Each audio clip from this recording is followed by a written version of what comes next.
We put the final touches on one of our biggest habitat management projects this summer. It's going to change the way we hunt one of the biggest food plots here at the Proving Grounds. Needless to say, we can't wait for season to begin. This summer, the Growing Deer crew has been hard at work renovating the crabapple food plot. There were several islands of thick brush throughout this plot. They were left there when the food plot was created because they contained several beneficial species to wildlife. Over time, these islands grew thick with unwanted species for the wildlife. They also became great ambush points for coyotes. They were also housing those pesky groundhogs. So once we envisioned the entire food plot without the islands, it was time for them to go. Well, it's going to be a fun day here at the Proving Grounds. If you followed us throughout the summer, you know one of our biggest projects is taking care of these little islands that are growing up in the middle of one of our food plots. Today, it's time to light them up.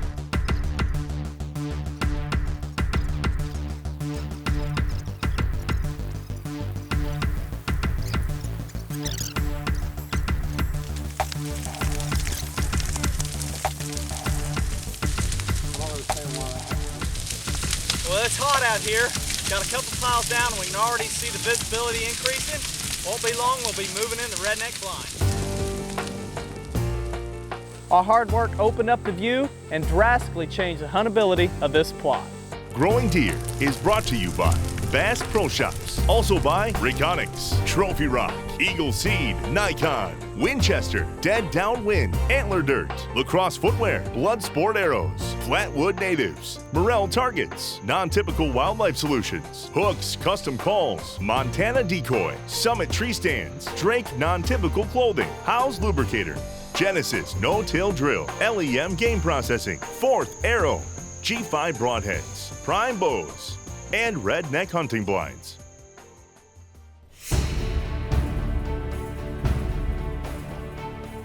Probably know as a hunter how many times you wish you'd have been one tree over or there's something slightly in the way when you get to your stand. We don't want that to happen when we set up a redneck blind, climb up in it and wish we'd been over 5 or 10 feet because of an elevation change or a tree in the way. The best way I've found to scout for where to place a large tower blind is use a step ladder and get the same point of view you would have out of the blind.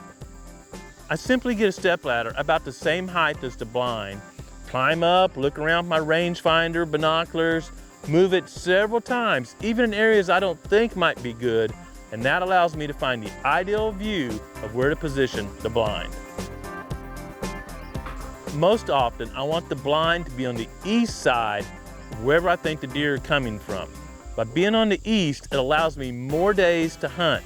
The wind is generally going to be out of south, west, or north unless we're on the very back side of a front where the wind might whip around and come out of east. I can see the clover, from right here, because I am 2 feet below the top at 10 feet. The floor of the blind is 15 feet.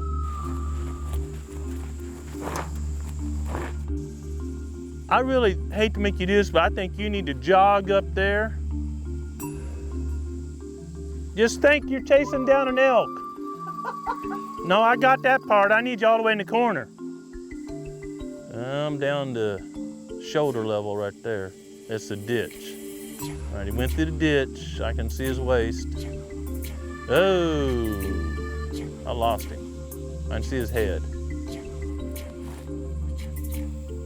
We've moved the ladder several times, and I'm glad we did. The last move was just a couple of yards, but it was a significant improvement from the other views. The redneck blind will go right here. The thermals will come off the mountain fairly early because that's the north side in the afternoon to help us push our scent that way. And in the morning, of course, we'll be in the shade somewhat from this mountain, so we're kind of like that blind down there. The thermals help us. Sometimes you think you're seeing everything, but because of the roll of the land or changing elevation, you're really missing something. There's a ditch between here and the far side of the field, and in the other positions, I would have totally missed a deer. But by moving the ladder over here, I could have took the shot at any time.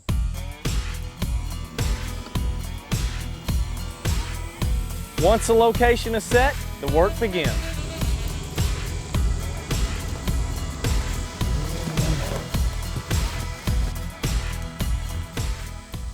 So we're going to come out about right here. We're going to right off this play. You take charge of this project. Okay.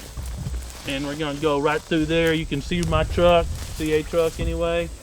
And this needs to be, think about this play, you're coming in before daylight. I'm an old man, I don't want to be tripping over punji sticks. It needs to be a concrete path through there. You know, think about you carrying camera over your shoulders. You don't be turning around and ripping the mic off. Make us a clear path right through here so we're ninjas coming into this blind.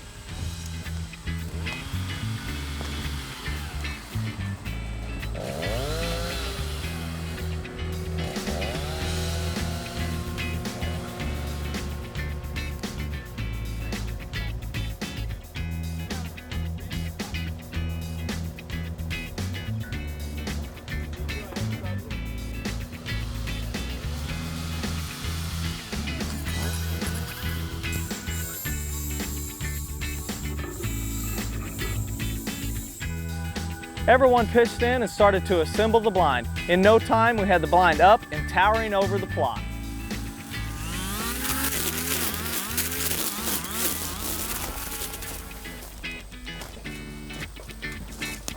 Your head is still at least 1.5 feet below the... Yes, we're probably 6 foot difference from where our eyes would be. Yeah. Yeah, absolutely. Wow, what a view. We can now cover the entire field with a Winchester and this portion of the field with a bow. The elevation change and the odd shape of the food plot were no match for a 15-footer. We'll be able to hunt this blind on a couple different winds. We'll approach from the north, walk up the trail, and due to the elevation change, we'll be able to slip up into the blind without being detected. We hope this is a recipe for success for many years to come. Another way to prepare for the upcoming season is to take our archery practice to the next level. We just couldn't take it any longer. We had to get our feet in the summit stands. We've been shooting our bows all summer. We decided to take our practice today 20 foot higher. We practice blind bail almost every time we shoot. We've shot dots, we've shot 3D. Now it's time to get even more realistic. We've got the bionic buck about 15 yards away. We're gonna start practicing from a stand. Now that I'm shooting from an elevated position, it's important to remember one key step for more accurate shots. When I'm shooting from the ground, I'm parallel with the ground with my form. Now that I'm in an elevated position, it's going to change, but instead of dropping my arm to the target, I need to use my hips as a fulcrum, bending at the waist, but keeping my arms and everything above my hips on the same plane, bending down to the target to take the shot.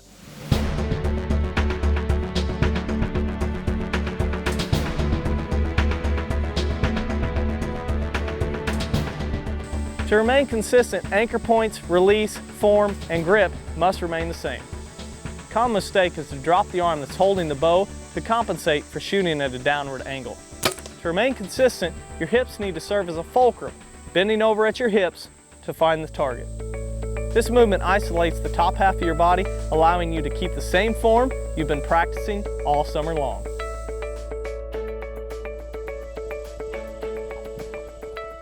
Now, this is a shot not a lot of us practice, but we probably should because it's one of the most difficult shots out there. We moved the bionic buck to 2.8 yards. It's almost straight below us, but how often does a deer walk straight to our stand? So it's one that we need to practice. This is one of the things that I learned as a young bow hunter. I heard a guy tell me you shoot with your 40-yard pin, but it's 2.8 yards. I actually just use my 20-yard pin, position where I normally would. There's not that much of a difference. We're gonna go ahead and get used to shooting at a deer directly below the stand. This is one of those shots you really need to focus on where the arrow is going in and where it's coming out.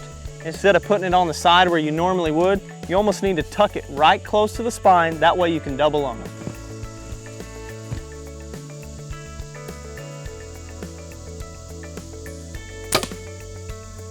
It's getting dark out here, but this is actually the time of the day I like to practice during the late summer.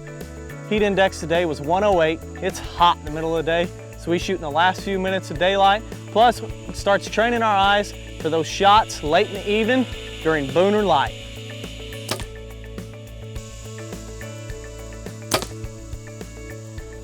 Now that we're on the ground, we're looking at the arrows. This is my first and third shot. This is exactly where I want to be. We need to think about these shots and these angles when we're shooting at a deer directly below the stand. These two would clip one lung and hit the bottom of the other, so a double lung, short track job. This other arrow is a little bit lower than I'm comfortable with, Probably one lung, gonna have to give it some time, but it's probably still gonna kill the deer. Practicing these shots before season can help ensure that when the shot is presented to you, you know exactly where to put the pins. If you want to learn more about hunting and habitat management, come to Bass Pro Shops Fall Hunting Classic. Grant, Matt, and myself will be there giving seminars and question and answer segments during this 3-week event. Grant will be in Springfield and Memphis, Matt will be in Tampa and Baltimore, and I'll be traveling to Denver and Nashville. If you're in the area or live close by, come say hello, we'd love to meet you and talk deer hunting. This is a great chance to learn more about deer hunting, score some great deals, or even spend a little family time at Bass Pro Shops. If you enjoy our weekly show, be sure to check out the Growing Deer page throughout the week. We're constantly posting new reconics videos, updates from the field, or the weekly blog.